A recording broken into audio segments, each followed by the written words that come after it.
gosh, look what she's wearing. Kiss your style. Kiss your style.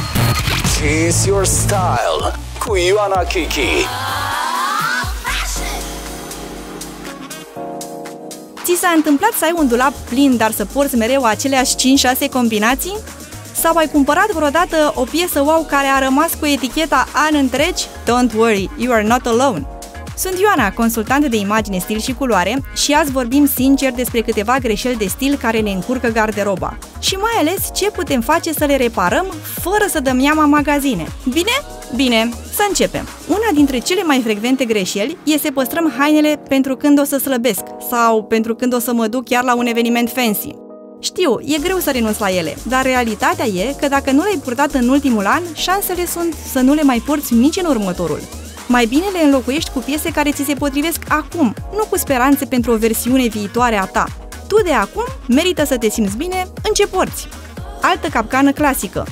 Hainele pe care le cumpărăm pentru că merge cu orice. Știi ce fac? Fix nimic. Stau cu minți în dulap neatinse. Pentru că, deși sunt practice, nu-ți plac cu adevărat. Le-ai luat pentru utilitate, dar le-ai abandonat pentru că nu ți-aduc bucurie. Alege piese neutre doar dacă îți plac. Dacă nu, o să rămână la stadiu de teoretic folositoare. Altă greșeală care ne complică viața. Hainele frumoase, dar greu de întreținut.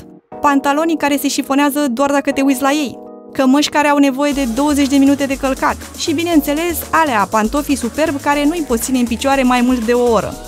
Dacă o piesă vestimentară cere prea mult efort ca să fie purtată, ghici ce? O să rămână acolo, frumoasă și nefolosită. Frustrant, nu? Ok, hai să recapitulăm și să le demontăm pe scurt.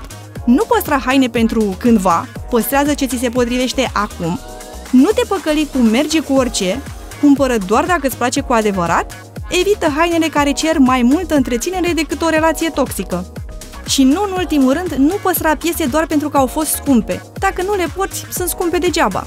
Și dacă te întrebi ce faci cu ele, le poți vinde, dona, transforma sau pur și simplu elibera. Nu le mai lăsa să ocupe loc și energie în dulapul tău. Garderoba ta trebuie să lucreze pentru tine, nu invers. Sunt Ioana, consultant de imagine, stil și culoare și data viitoare vorbim despre cum îți poți construi un stil personal care te reprezintă în 3 pași simpli, fără să urmezi trenduri și fără să-ți schimbi toată garderoba. Până atunci mă găsești pe Instagram și TikTok, Ioana Kiki cu K de la Kiss, pentru mai multe idei despre moda sustenabilă, practică și autentică. Caută Kiss Your Style pe kissfm.ro, în aplicația Kiss FM sau oriunde asculți podcasturi. Ne reauzim cu stil! Kisses! Kiss your style.